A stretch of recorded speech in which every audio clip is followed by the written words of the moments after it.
what is a requirement traceability matrix? Yeah, so you guys talk about your discovery process and making sure that I think Chris uses the example. Guy wants to buy a shovel. Well, what's he really want? He wants a hole, etc.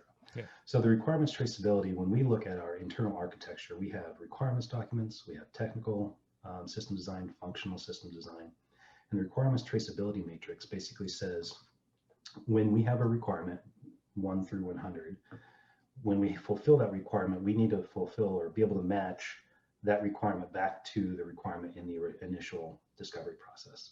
So if I say, I need this to do XYZ, when we have that functionality that it does XYZ, we can trace it back to that specific requirement.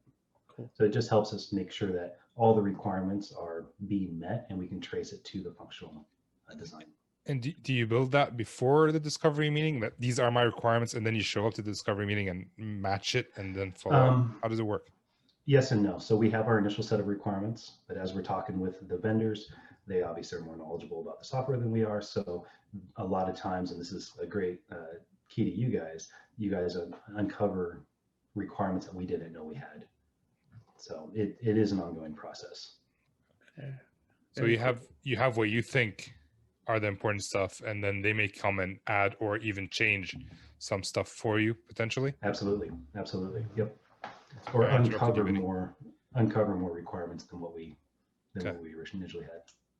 Fair. And do you find that, and maybe this is going to vary from industry to industry, but do you find that maybe the requirements that you have for any sort of vendor that you're looking for, whatever the solution may be, do they tend to be requirements that every company that you're reaching out to already kind of has an expectation to be able to solve? And so I guess where I'm going with this, that SE teams, is it valuable for them to already kind of have a sense of these pain points and requirements beforehand and have almost canned solutions for them? Is that what's happening? It is. To some extent, like you said, it's very situational. Everybody's technology stack is different. A requirement we may have would be we need to be able to integrate, with Teradata, but another, requirement someone else may be using Hadoop or some other big data or Snowflake, for example. You can look at kind of growth solutions that way. There's another company I was working with, and it's almost finding a solution for a problem that doesn't really exist yet.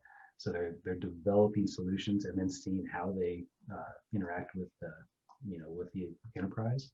But really, there are some canned solutions, but it's just so different per vendor and per environment we're installing, so it's hard to answer that one. I think you'd have like a familiar base between a lot of customers, and then like the customization on top might be a little bit different.